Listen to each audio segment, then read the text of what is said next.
বাংলাদেশের কর্মীদের জন্য 2024 সাল থেকে বন্ধ মালয়েশিয়ার শ্রম বাজার। অন্তর্বর্তী সরকার বারবার চেষ্টা করেও খুলতে পারেনি এই শ্রম বাজার। 2022 সালের আগস্টে চালু হওয়ার পর ওই দফায় 4,76,672 জন মালয়েশিয়া যেতে পেরেছিলেন, কিন্তু বিমান টিকিট না পাওয়া, রিক্রুটিং এজেন্সির গাফিলতি সহ নানা কারণে দেশটিতে যেতে ব্যর্থ হন প্রায় 17,000 কর্মী।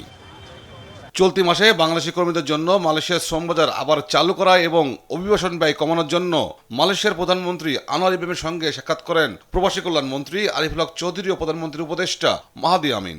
বৈঠক শেষে দেশে ফিরে শ্রমবাজার দ্রুত খোলার কথা জানান প্রধানমন্ত্রীর উপদেষ্টা মাহাদি আমিন।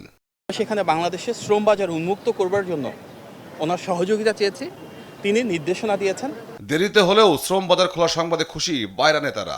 শ্রম বাজারে নানা সীমাবদ্ধতা আছে জানিয়ে সরকারকে শ্রম কূটনীতি বাড়ানো এবং বাজারকে সিন্ডিকেট মুক্ত করার আহ্বান জানান বাইরা নেতৃবৃন্দ। অলওয়েজ আমরা একটা ব্যাকফুট আছে, আমাদের বার্গেনিং পয়েন্টটা আমরা শ্রম কূটনীতিতে আমরা কিছুটা আমাদের দুর্বলতা আছে।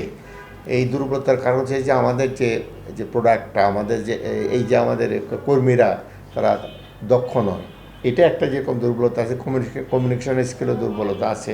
আমরা আশা করব এই ক্রেডিবল রিক্রুটিং এজেন্সি বলতে যাতে আবার 10টা 30টা না আসে, এবার 200 লাইসেন্সকে দিক।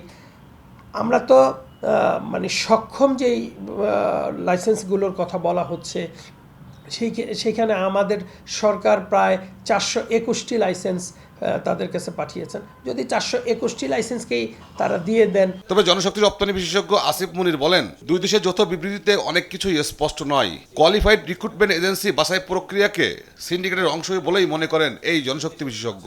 সম্ভাবনা কিছুটা তৈরি হবে, তাৎক্ষণিকভাবে মনে হবে যে আবার তো চালু হলো, কিন্তু এটা অচিরেই বন্ধ হয়ে যাওয়ার সম্ভাবনা থাকবে। এবং মালয়েশিয়া কিন্তু এক ধরনের একটা ক্যাট অ্যান্ড মাউস গেম খেলে। এই যে ক্রেডিবল শব্দটার মধ্যে একটা শুভঙ্করের ফাঁকি আছে, কারণ এটা কি, এটা কোনো ব্যাখ্যা নেই। এবং এই যৌথ বিবৃতিটাও আসলে অনেকগুলো কথাই হচ্ছে যে খুব শুনতে ভালো শোনায়, এরকম বাক্যগুলো সেখানে ব্যবহার করা হয়েছে।